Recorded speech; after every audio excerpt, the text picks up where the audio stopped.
maturingan na most corrupt ang DPWH. At this point in time, Your Honor, there has not been any suspension that has been meted to any person in the department, simply because many of those who have been in, who have one way or the other involved in the construction supervision of the bridge are no longer connected with the department. That's okay with that, Sec, but I mentioned one, si R.D. Malaluan. We were here in a hearing. Yes. I told you, isa sa pinakalokong contractor, yung J.D. Legazpi, gumagawa ng kalokohan sa Taguig. You promised me you will deal with them. They were ordered to stop the project. Pinatuloy ni R.D. Tapos nung sinabing stop na, pinapatuloy pa rin niya yung slope. Then I found out she was R.D. there. And then ipropromote nyo pa na magiging ASEC ni Yusek Pipo. So it's not true that they're all retired or they passed away. 935 tails. Ako, isa lang ang pinail ko, galit na tatay ko. In fact, 75 nga eh. Hindi pa nga fail eh, sa constitutional law. Galit na sa akin. Eto 935 fails. For your consideration, please rest assured that the Department of Public Works and Highways is fully committed to cooperating with this investigation. We'll continue to work diligently to provide any additional information or documentation required by the committee as soon as it becomes available. Thank you for your understanding and good afternoon, Your Honor. Thank you, Mr. Secretary. And before we ask those who are attending today who weren't here last time to take the oath, I would like to also welcome and thank Secretary Singson, former DPWH Secretary, and he's one of the architects of BGC Fort Bonifacio because many of the groundwork happened when he was BCDA Chair. So welcome, sir. Would you like to give an opening statement? Thank you very much, Your Honor, and I'm pleased to be here, and hopefully I can contribute to the solution rather than the problem. Thank you for that. Actually, Secretary, whether it's sa LEDAC, whether sa halls of Congress, sa budget hearing, hindi naman sekreto sa inyo na maraming, if I can call it, sa DFA we call it pull aside. No? So it's not a scheduled meeting, but we pull each other aside, talk, and sometimes that's off the record. But hingi lang akong pasensya kay Sec Bonoan. I want to tell this as a starting point in this hearing, what I told him in the first or second budget hearing, if you remember, sir. I told Sec Bonoan na, Sec Bonoan, we all remember Secretary Vihilar. Si Secretary Vihilar, hindi pwedeng gumawa ng kalye na hindi kaliwa kanan yung drainage. So sabi sa akin ni Sec Vihilar, I was a young congressman, isa lang ang tinuturo sa engineering school sa kanila, which is drainage. Okay. Years later, hindi lang one side, gumagawa na rin tayong kalye na walang drainage. And then nagtataka tayo bakit bumabaha. So one of the legacies of Secretary Vihilar, and I think he was secretary for 2 or 3 presidents. 9 years, no? So 2 presidents. And isa sa legacy niya is basics. You know, hindi ka pwedeng maligaw sa basic, di ba? Maraming pakiusapan, this project, that project, pero hindi pwede sa kanyang, may red line siya, no? And I also told you, no, na I'm not an absolute fan of Secretary Singson, but I have to hand it to him. During his time, many people were complaining na walang kita because nga, they really brought down the cost, and if not zero corruption, they minimal corruption. So ang nasabi ko sa iyo, Sec, ikaw at saka si Yusek Encarnacion, napakaganda ng reputation nyo. Huwag ka naman papayag na during your term, maturingan na most corrupt ang DPWH. I don't know if I mentioned to you then that kawawa naman yung 70, 80, 90% na matino kung papayagan mo yung 10, 20%. And have you seen the statements of Mayor Magalong? No. Eh, sabi niya, 40% na daw uso. That could be an extreme, that could be a I don't know. I am sure you're talking also, COA is talking and everything. So, why am I mentioning it now?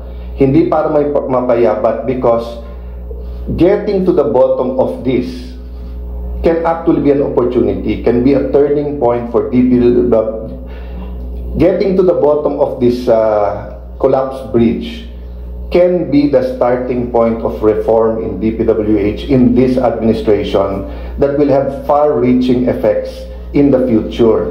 No? Why do I say that? Because nga, from admin to admin, so I've been in Congress since 1998. Bawat admin may reform, bawat admin may problema. And I remember noon, correct me if I'm wrong, Secretary Singson, di ba? President Aquino really didn't like dredging.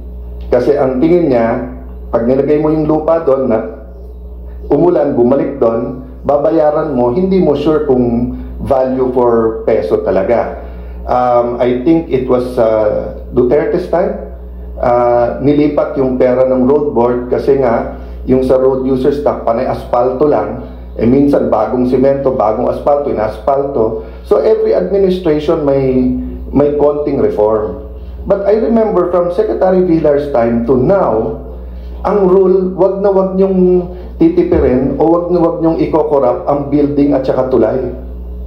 Kasi ang building at saka tulay, and yung mga ganong klaseng infrastructure, pati netting. Grabe ang ano ngayon ang balita about netting. Why those 3 projects hindi pwedeng galawin? Kasi pag tumumba ang building, wala kang kalaban-laban. Pag bumaksak ang tulay, wala kang laban. Ang netting is in areas na may slope, and pagka bumagyo or malakas hangin, pag may truck, may tao yan, nabaksakan ng tao yan, ang daling sabihin, sir, hindi kinaya, ganyan. But, you know, there's always one way or the other to see that, no? So, anyway, I'll stop there, Secretary. And as I said, no, I'm an independent. I run as an independent. So, sa akin, walang partido. Ang tama ay tama, mali at mali. But I look at this as an opportunity, diba? Not an opportunity to grill the DPWH and to say, parati na lang kayo, or but an opportunity nga na, where do we draw the line? And tell the contractors, hoy, 1 trillion na ang budget ng DPWH. Kikita kayo kahit anong mangyari dito. Pero ito yung red line. Huwag kayong tatawid dito sa line na to. Huwag yung dadayain yung project. Huwag yung kokorapin yung mga tao namin. Huwag kayong magdadala ng mga padrino dito. Whatever it is, no? And I think we will get to that point in this bridge because there are some telltales, no? So, may I ask muna the Director General, sorry, but we do have to follow the protocol just to put everyone under oath, no? Your Honor, those who are here for the first time, kindly stand and raise your right hand.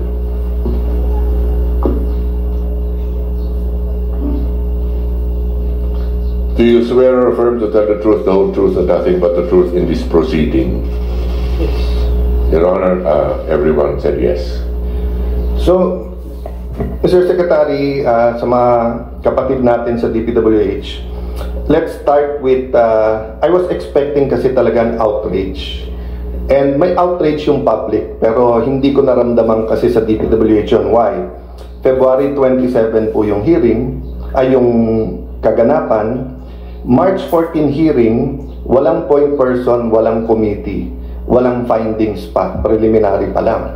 Basic sa evidence na as soon as may ganyan, ginagawa na yung pictures, yung testing, etc. So I asked, nag-coring test na ba, nag-x-ray, etc. Wala. No? So I'm happy that you responded, and 4 days lang naman po. So I thank you for that, na nagbuo na kayo ng committee. But I will apologize now. I will not wait for April 25. This will actually help the committee.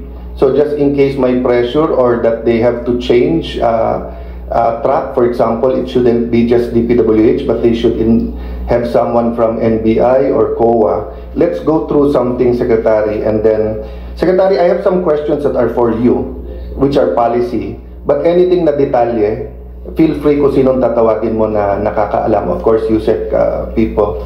So, my preliminary question is, what's the working theory of the department, diba? So is it faulty design, overloading, bad construction? Ano ang as of today, ano ang working theory ng department? Kasi it's been almost a month na rin since this happened. Your Honor, the working theory of the department now is actually to investigate deeply on the circumstances behind the failure of one span of this bridge. And let me, because we also want to learn actually, to put it in proper perspective, Your Honor, this bridge, this is the first kind of a design of bridge that has been undertaken in the Philippines. And this is why we want also to learn from it how this bridge was designed, and so that it can be adapted into the structural menu of the department. So tama, Sec, you're exploring all possibilities as of now. Yes, Mr. Chairman. But were there any red flags before this happened, or parang aksidente lang talaga? Was there a report from the Region 2 or any ASEC and USEC na delikado tong bridge na to? Well, to your knowledge, sir? Yes, to my knowledge and to the recount of those who were involved in the implementation of this project, there has been some observations from the very start. Now, but having said that, let me just again premise that this bridge has not yet been turned over to the Department of Public Works and Highways. So it's still under the custody of the contractor in itself. So yes. So let's go to that mamaya, sir. But have we ruled out overloading already? Not yet, Your Honor. Okay. It's just into one of the parameters. Can I go to that in a late? Kasi I couldn't explain it well last time because I'm not an engineer nor an architect. So can you go to the next slide? So sir, ang sinabi kasi pagka yan, 2 lanes, it's 32 tons each. Yan ang pagka-explain nila last time. So, ang sinasabi ko sa kanila, hindi, pero maraming bridge ang natatraffic eh. So, we do not design the bridge just for 64 tons for 2 lanes. You design it based ng traffic yung buong span. Am I correct there? I think the design parameters is actually for moving loads. So, can you go to the next slide? Hindi ba ito yung design? I would not be able to technically. Who can? Sino sa DPWH?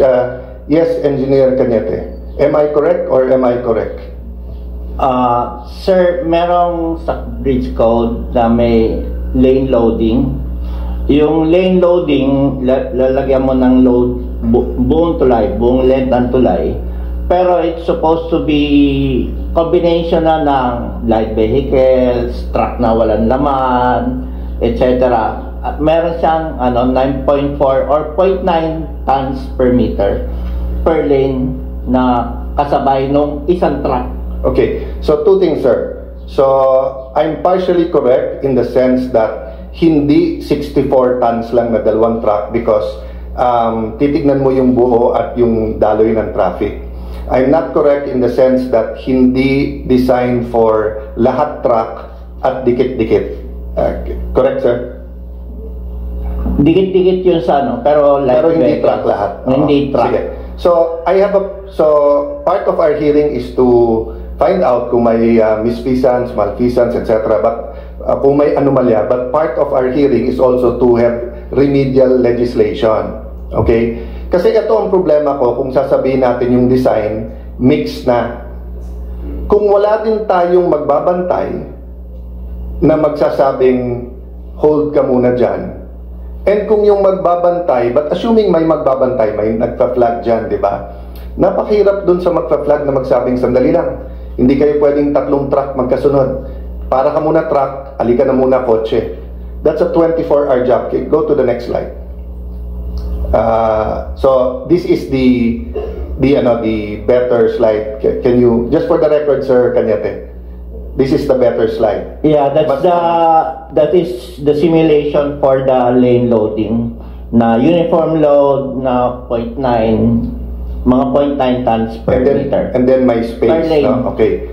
And wala naman 86 tons yung isang truck na pinagbibintangan ngayon na bumaksak. Di ba, sir?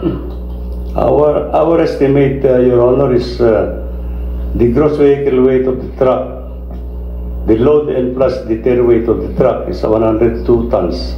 Okay, so let's look at that. Kung sino man makapag-present sa inyo para makita yon, and then if valid yon, then you have a reason not to rule this out. Next slide. But let me show you, for example, no, is this Guadalupe Bridge that you're going to repair soon, di ba? Ang kaibahan sa Guadalupe, meron po tayong bus lane at meron din po tayong coding. Pero kung walang coding po yan, or kung yan ay tulay na malapit sa pier, hindi natin mapipigilan na yung mga container vans at saka yung mga truck tabi-tabi. Diba? So I do know it's more expensive to design bridges based on traffic and then truck lahat. But the question is not only cost, apples to apples cost. The question also is safety and the opportunity cost pag bumaksak. So ngayon na bumaksak yung sa Isabela, ang layo ng iikutan ng lahat ng sasakyan at truck doon, di ba? So may we take note of that, Secretary, and at the end of the hearing, ask you kung anong amendment nyo. Is this bridge code to, no? Hindi building code, tama ba? Bridge code, no? So what amendments do you think na kailangan natin sa bridge code? And upon the recommendation of Engineer Cañete, I think it was Yusek Pipo and the LTO Region 2, I called Secretary Vince Dizon and told him nga about the problem of bigger trucks being registered and the coordination with DPWH yung sa last hearing, no? Next slide, please. So, sir, ito yung what do you call it? Plan? The hangar connection plans. Ito yung hangar connection plans ng bridge. Na-present na sa inyo to, sir? Hindi pa. Na-present na, sir. Next slide. Okay. Ito yung picture. Thank you very much, GMA7. And thank you din na nilagay nyo nga, design flow, question mark. Sir, sa unang tingin nyo pa lang dyan, well, side to side ko na, no? Na tinignan na ba after 1 month nung ating mga nag-iimbestiga kung meron pong bolts sa loob ng plate? Yes, Your Honor. I think we have looked into the connections at the bottom chord of... Anong finding po nila? Was the gasket plate, middle plate, bolts, all there? Ang design po nito hollow di ba? Hollow to, wala tong semento dun sa loob, bolt ang ginamit nila. Yan ang design yan Yes, I think ang design ho niyan is actually may plate that is bolted on the side. Yan sir, yung sa kanan yan, actual ano po yan, galing mismo sa approved plans po yan. Nandyan po yung dapat. So, did they open that up na? Kasi from here, parang walang bolts. Kaya lang, baka naman bottom plate yun Kaya baka hindi ko lang nakikita. So, 1 buwan na. Meron bang any report sa inyo na tinignan na yan? Meron po. Anong report nila? Meron, wala? Meron pong bolts, but I think ang pagka-bolt yata nito is actually on a plate that is attached. So, but bottom line, did they follow the design or not? They follow the design. Yeah. So, who submitted that? Nandito ba sila? Pwede ba natin yung Yeah, just for clarity, I don't want to put your secretary on the spot kasi he's testifying to his knowledge. So, tawagin na lang natin. Habang tinatawag, Sec, habang tinatawag, can you go to the next slide? Sec, ito ay pictures na galing sa report ng DPWH. Ano mapapansin natin dun sa steel bar? Na-break po dun sa mismong connection sa baba. And what does that usually mean, sir? That means to me actually overstressed yung rod. Pero smooth siya, sir. Yeah, it was Smooth. Hindi po yun ang science ng laboratory nyo. Can you go to the next slide?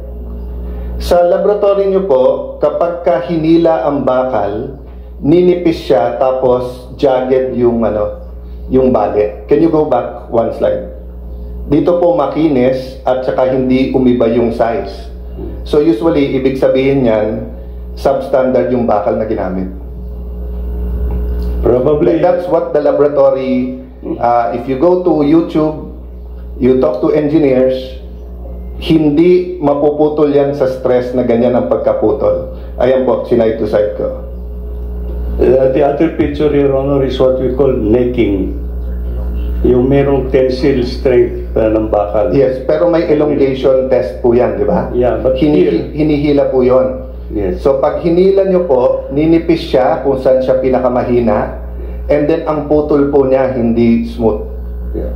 Di ba? Pero kung makikita mo yung putol nito, smooth na smooth. So ang tanong ko, eto po ba ay tinest na ngayon sa laboratory kung up to specs yung bakal? I think may test yata po ito lahat ng bakal na ginamit. Yes, before, but pwedeng dayain ang test eh. So now na bumaksak na, we should have tested it right away. And it's already been a month. Baka napalitan na yan. Well, So, nandoon pa naman, Your Honor, yung mga bakal. So. for all we know, Nandun pa naman. if I was the one who cheated, pinalitan ko na yan. Well, there are other similar. No, but that's my point, Secretary. May bumaksak sa tulay sa Pilipinas. ₱1 billion tulay, and we don't seem outraged. And hindi binantayan at ginawa na lahat ng test. Isang buwan na. Yung coring test ba, ginawa na po? Yung coring test kasi, Your Honor, we don't find it necessary yung coring test on this lab at this point in time kasi intact eh. I won't argue with you, Sec, because you're the engineer, but while we're waiting for your... Nandiyan na po ba? Yeah. Sir, please take the seat and microphone and introduce yourself, please.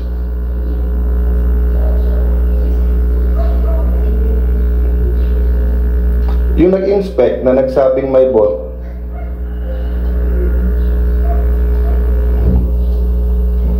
what's the next slide?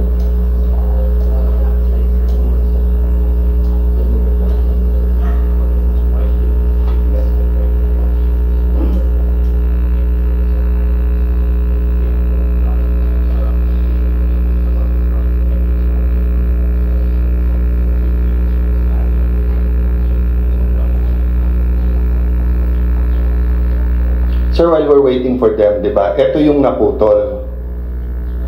Ano bang report sa inyo, sa 12 spans, ilan yung nagka-problema in the past?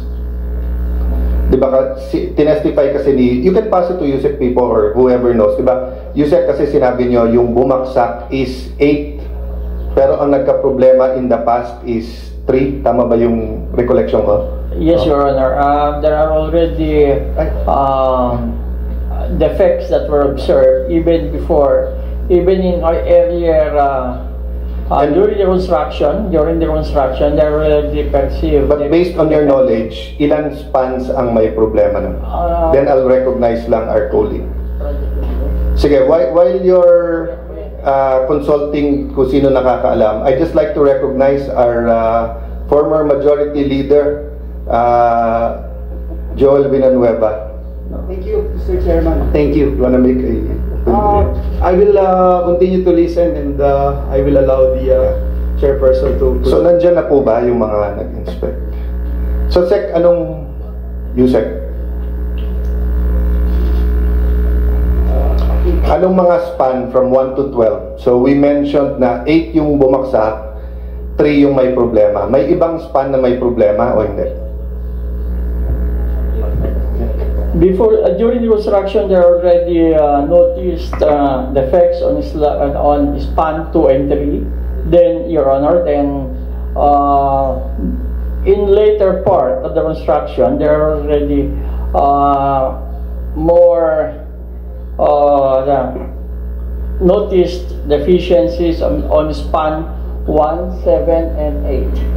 So, 5 out of 12. Yes, Your Honor. Yes. So, siguro, Sek, nakikita mo point ko. Kung 5 out of 8 may nakikitang problema, tapos may na putol ba o nabali na flat, kaya yung testing becomes important. But, we'll go to this later on. But, in my research, sa sinubmit nyo, 12 yung may problemang span, hindi 5. Every single span may problema. And these are based on reports that were submitted. And I want to thank mga taga DPWH. Pero inignore nung higher ups. So we'll go to this one by one. But I want to make that point. Hindi totoong 2 and 3 lang. Since 2014 till ngayon na bago ibigay, every single one of them ay may napansin ang inyong mga field engineers. So much so that the DPWH asked to get a independent structural engineer. Am I correct? Yes, Your Honor. Pero ang nagbayad kayo, hindi yung contractor, nung structural engineer. Yes, Your Honor. So, napaka-special ng contractor. Sila ang sunod-sunod na problema. Ang original price was how much, Sec? Around 800, di ba? Around almost 800. And then ang additional was 400. Yes, Your Honor. So you added basically 50%, and part of it was because of the findings ng structural engineer. And wala pang 7 million yun. Sa 800 million, kung kumita sila ng 10%, which is the allowed by law, that's 80 million. Taong bayad pa nagbayad nung structural engineer. So, Mr. Secretary, please look into that kung tama yun. I mean, walang problema kung walang sira and we wanted to double check. Sunod-sunod yung problema, kaya tayo kumuha ng engineer, tapos tayo magbabayad. So, can we go to the next slide? Ay, sir, nandiyan na ba yung sa bolt? Sir, can you please introduce yourself? I'm Engineer Alex Almaela, sir. Have you taken your oath? Hindi Yes, pa? sir. Yeah.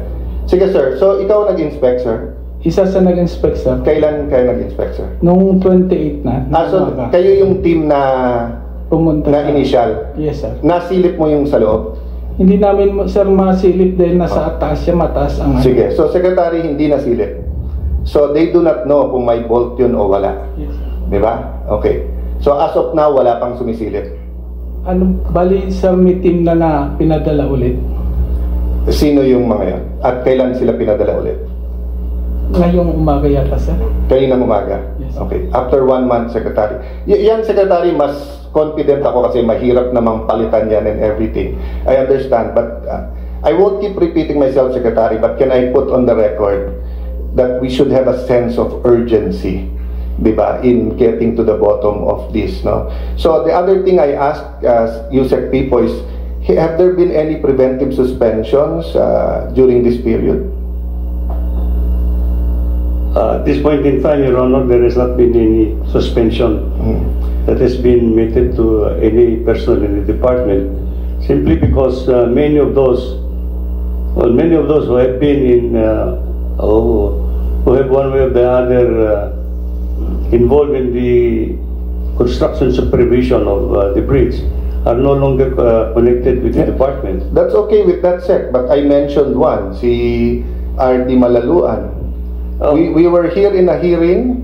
I told you, isa sa pinakalokong contractor, yung J.D. Legazpi, gumagawa ng kalokohan sa Taguig. You promised me you will deal with them. They were ordered to stop the project. Pinatuloy ni R.D.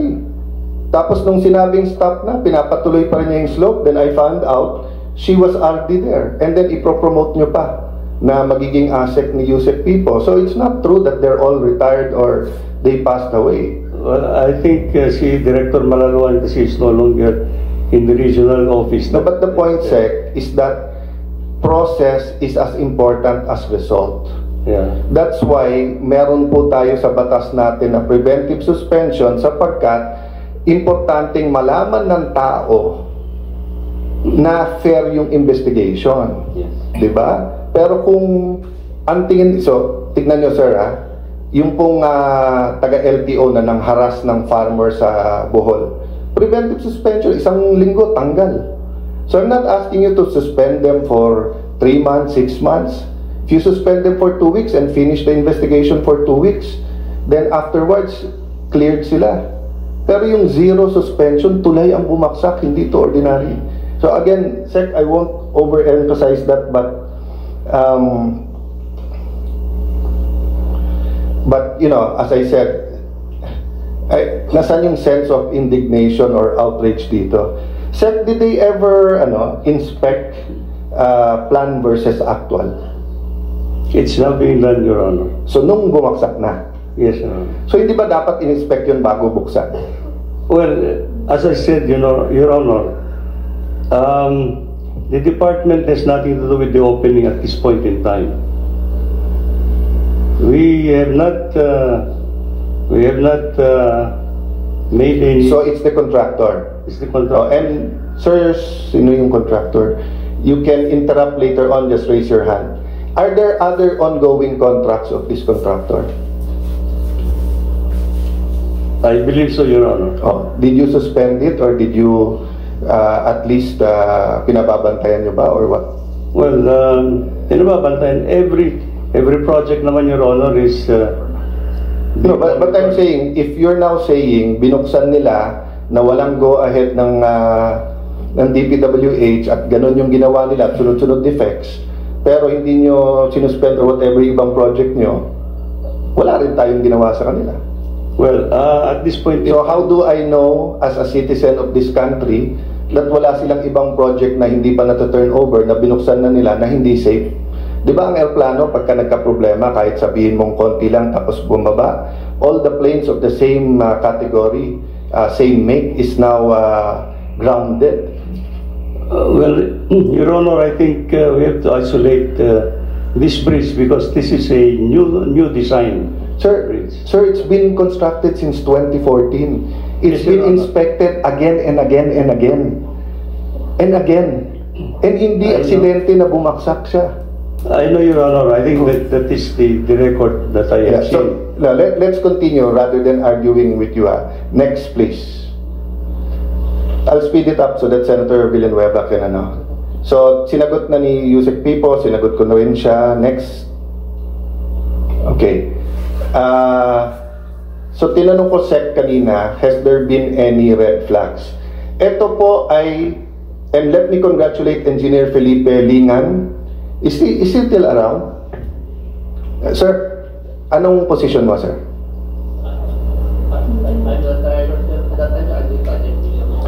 And then your dito na sir. Ito, makigamit ko naman.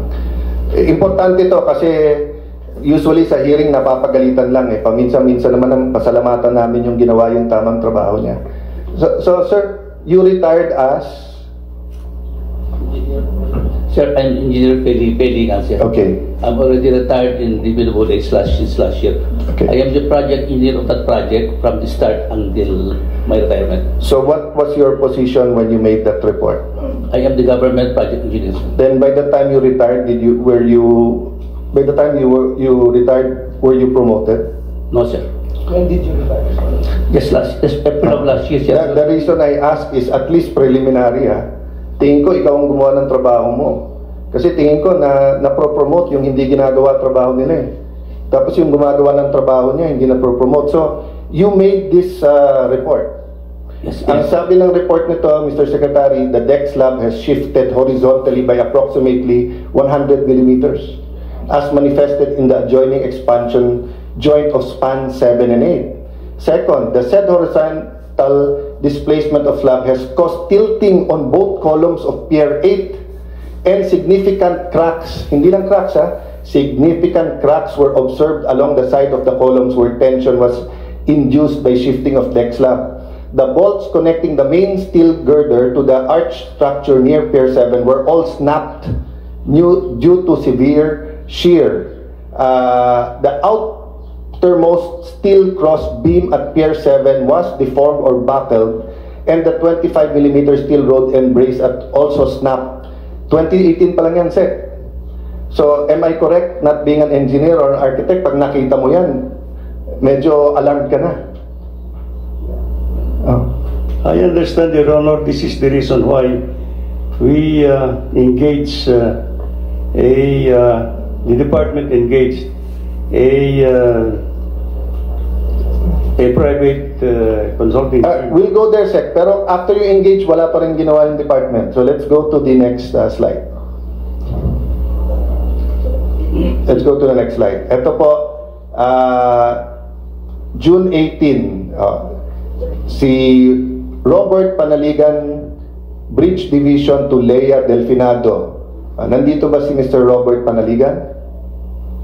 You just, I just want to acknowledge you and thank you for submitting. Well, wherever he is, thank you, sir. Ito, the bottom cords at both sides of span 8 were disconnected from the arches at the location near Pier 7. All bolts, 8 pieces, were sheared off, snapped off of both connections due to horizontal displacement of the arc by 168mm towards Pier 8. The floor beam and hanger rod connected to the bottom cord of span 8 has a vertical displacement of 50 meters and 90mm, 50mm and 90mm. So on, comments. Initial inspection report, copy attached, was prepared by bridge designer engineer Albert Cañete with his findings, conclusion, and recommendation on the damaged particular Pier 7, 8, and span 8. The following are our comments based on submitted report.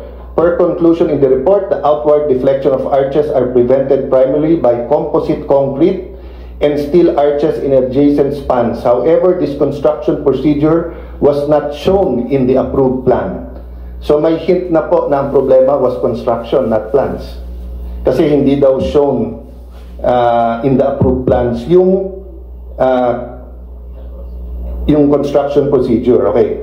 The magnitude of cracks at Pier 8 column, number 8 column, ranging from hardline to 3 mm with about 100 to 200 mm interval, indicated possible yielding of the longitude main bars. This sideways movement towards Pier number 8 and displacement of span 8 most likely has caused induced stress on the concrete and on its bottom cord.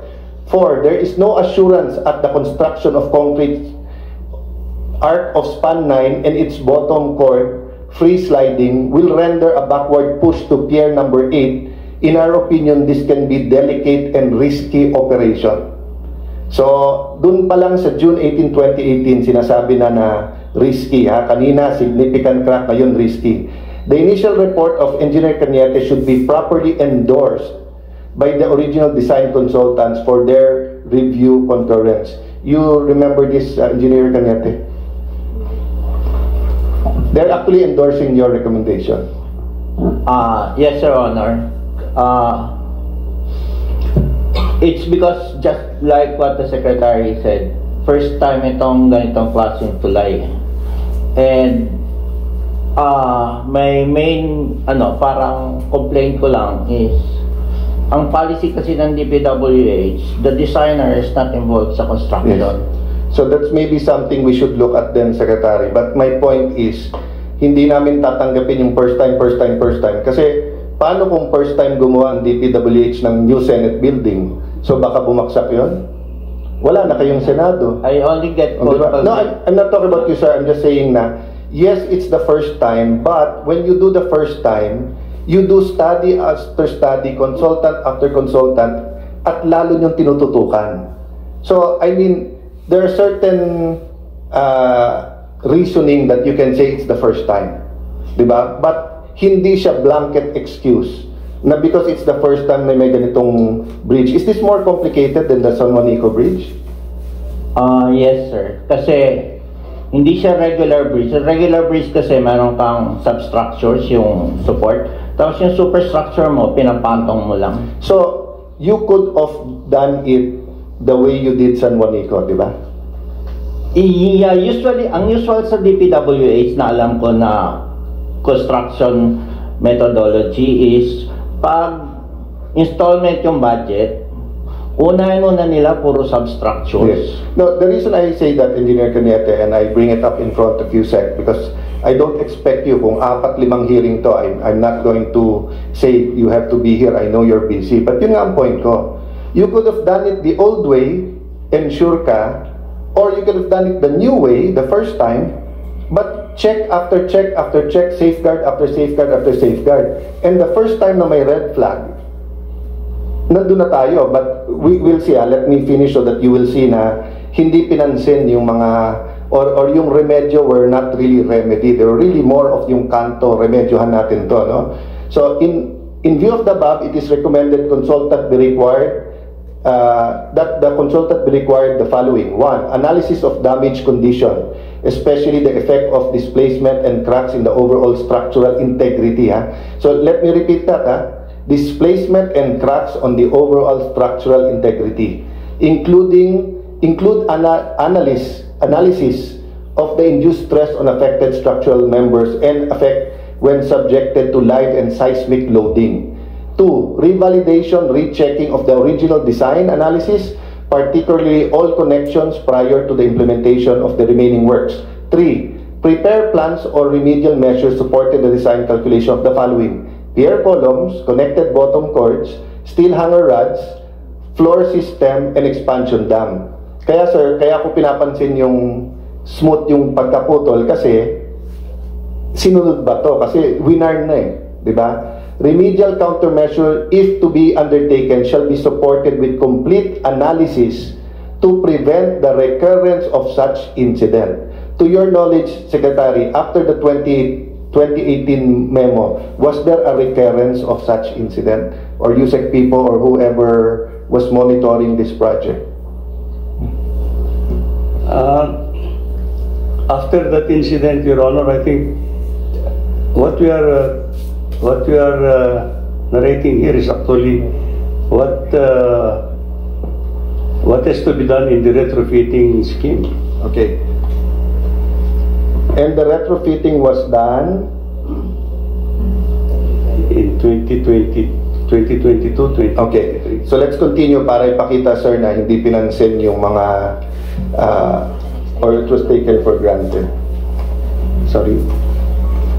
Next slide, please. Okay, in this supplemental report, the undersigned wishes to inform the presence of multiple longitudinal cracks at the concrete slab of span 7, which was not noticed during the first inspection on June 11, 2018. We first noticed the presence of horizontal cracks lately in one of our daily monitoring activities on span 8, but we somehow gave no importance to it as it is minimal in size and numbers. It was only during the second joint inspection in July 13, 2018 that the noticed horizontal cracks have multiplied and become very evident. Next slide, please. January 2019 na to. This is to follow up the report on span number 7. So, we do not usually follow up kung pinansin mo yung unang report, di ba? So, finalo up, and again, this is before your time, Secretary, span number 7 of the subject project under contract with RD Interior Junior Construction, where in our supplemental report dated July 16, 2018, a multiple longitudinal cracks were observed on its concrete deck slab. Please be informed that last week during the painting of the bridge steel members beneath the slab of 7, the workers noticed that the bolts connecting the left steel beam, bottom cord, to the concrete arch was deformed with one bolt snatched from its location. So, hindi naman po siguro masama na tinanong ko kung tinignan natin kung may laman na bolt yon, because as early as 2019, may problema sa bolts.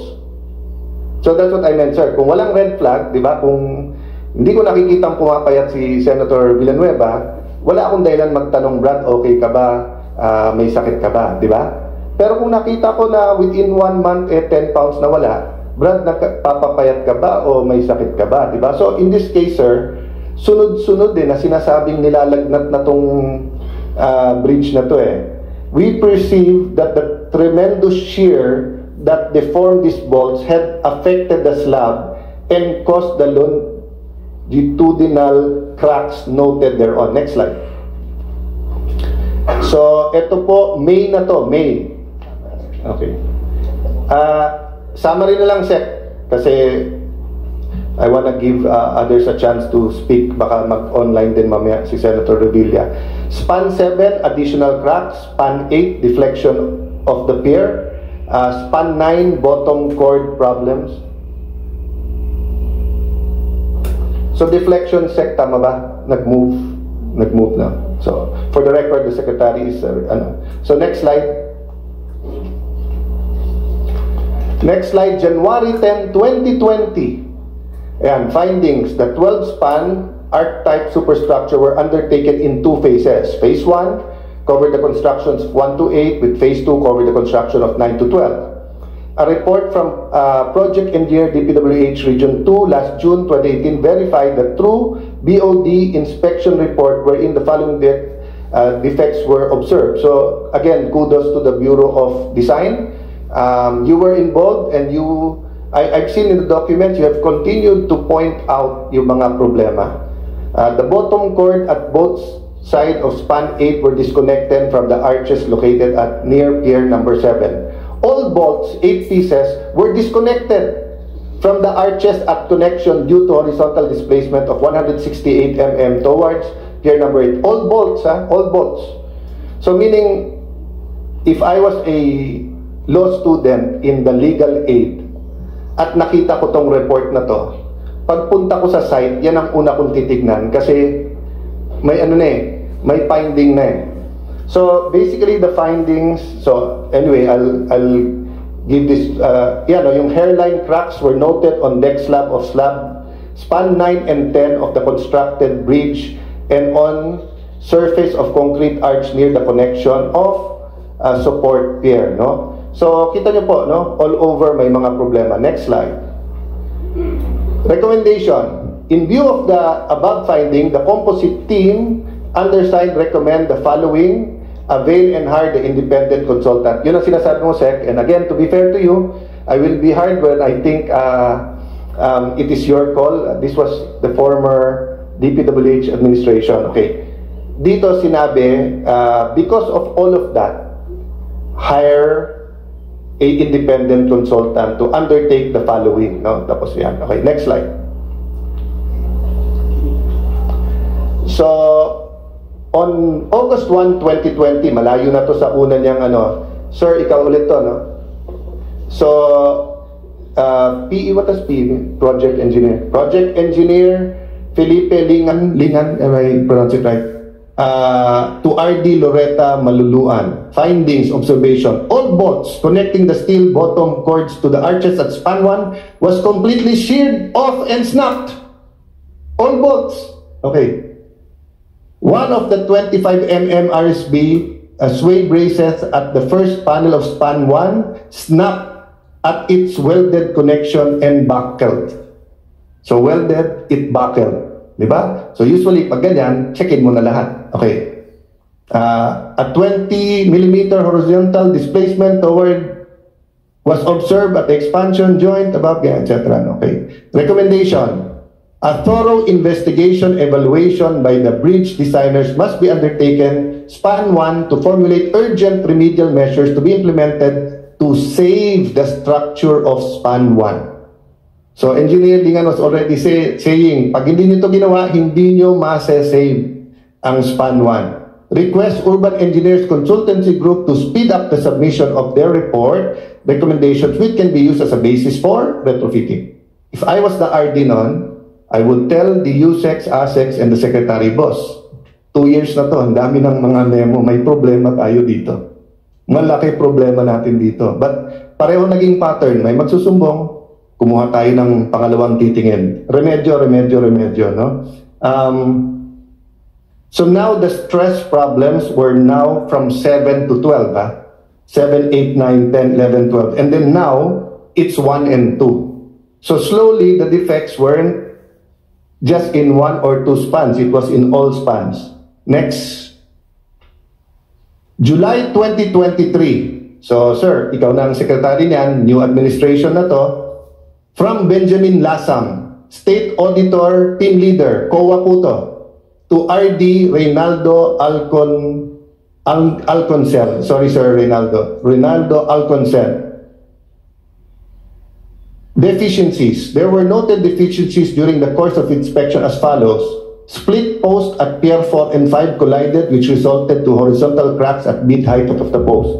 Multiple cracks at concrete arches were seen at span 1 to 8. Multiple cracks at deck slab of span. Deteriorated pre-molded filler at expansion joint of Pier 2 and gap of 85 millimeters instead of the supposed 20 millimeters indicated on the plan. Warp diagonal wind bracing at the concrete arch of span 3, 5, and 6.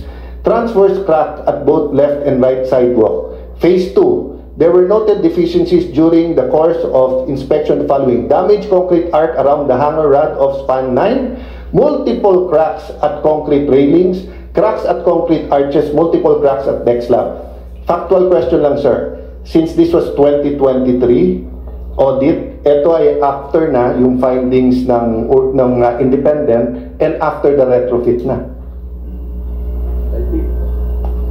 Your Honor, I think this was the time when the retrofitting was still being done. Kailan ba yan?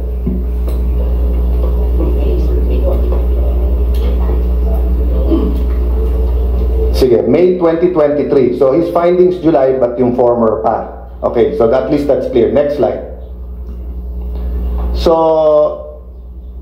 Engineer 2, Bureau of Research and Standards, Boy Alexis Minanyo.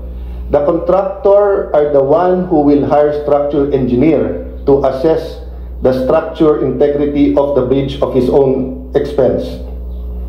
The source of this is the memorandum, January 2020. Bakit, sir, DPWH ang nagbayad? Na ang recommendation naman ng DPWH, yung contractor ang magbayad. Can you find that out, sir? Because that was before your time. We will look into that, Your Honor. Yeah. So, who reversed his memo?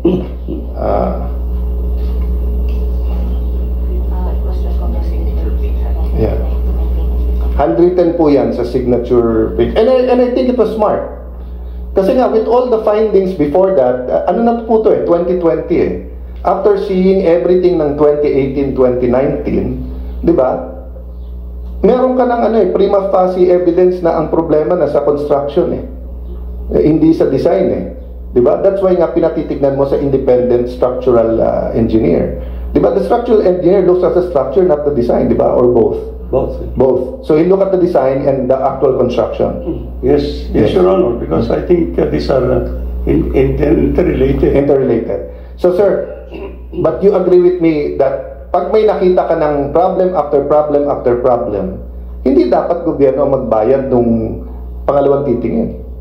I think, well, there's a basis to it, Your Honor, but of all what presented, Your Honor, it will be appreciated that looks like from day one there's already a problem. Yes. Sir, nanggaling sa inyo to Yes. So that's my point you have a legal department di ba? Yeah.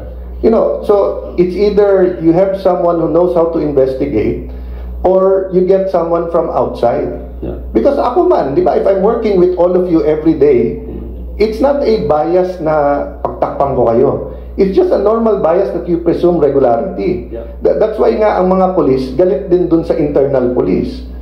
Kasi nga, kapwa police, pero iimbestigahan ka rin. Pero trabaho nila yon, di ba? So, next slide, please. Patapos na to, sir. Ito, sir, ang evaluation ng as-built ng urban engineers, no? So,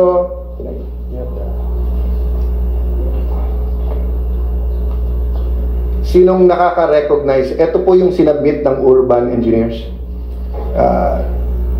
Tama ba? Sige. Okay. So, ito po sinabmit ng urban engineers. Lahat ng naka-pink, ang ibig sabihin niyan, fail. Okay. So anyway, kahit saan page ko tinignan, may kulay pink. Ayan. So, dyan na lang. Next page. Next page. Ayan. Fail, fail, fail, fail. Next page. Okay, so 935 pails. Ako, isa lang ang pinail ko, galit na tatay ko. In fact, 75 nga eh. Hindi pa nga pail eh, sa constitutional law. Galit na sa akin. Ito 935 pails. So, forgive me, Mr. Secretary, allow me to make this point one more time. Outrage kasi, hindi naman pala unexpected na bumagsak yung bridge. Kasi nga, kung since 2018 till now, 5 years, problem after problem after problem after problem, and then ganyan karaming fails, and then next hearing, let's look at the retrofit. I'll allow anyone who wants to comment even from the contractors, but can you go to the next slide?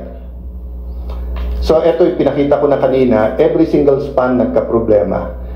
Ang difference lang, yung pula, critical defects, yung, is that pink? Pink ba yan? Orange. No, orange is the major defects. The one severe is pink, severe defects, and then minor yung yellow. So, it's true that 1, 2, 3, 4, 5, 5 are minor, but all spans na kitaan ng problema. Next slide. So, we put the timeline sec, and we'll submit this to you to help your investigators para they can fill in the blanks. But ang wala po kami ay yung ano yung wala tayo? Yung retrofit plans. They submitted it pero sabog yung submission, sir. Hindi natin Pero na sa akin. So do we need anything else? Yeah. Sir, I don't know kung I won't assume na sadya to ha. But sir, both in the new Senate building tsaka dito, binigyan kami ng kalahating kwarto ng dokumento. To be fair to Yusek Sadain, after namin nag-usap, nilagyan niya ng tabs at nakaayos na. Pero eto sir kasi, halimbawa yung sa retrofit, kalat-kalat yung dokumento, hindi nakaayos. So, hirap na nga kaming tignan, lalong hirap. So, may we ask that yung terms of reference of the retrofit and complete correspondence leading to the retrofit and the as-builts. I'll send it to you, sir, but parang maybe a contact person na lang from whoever's office, and that will help also, sir, not only us, it will help your new committee. Kasi mahirapan din siya kung ganon. Of course, he speaks your language dahil Engineer Ho din ba yung ginawa niyong head, sir? The head is actually the Undersecretary for Legal Affairs, okay, Your Honor. But he will have... but we have technical... he will have all the technical people. Yes, Your Honor. Next slide, please. Patapos na to, sir. So, yun lang. Request to conduct third-party review of the original design and specifications of assets to be...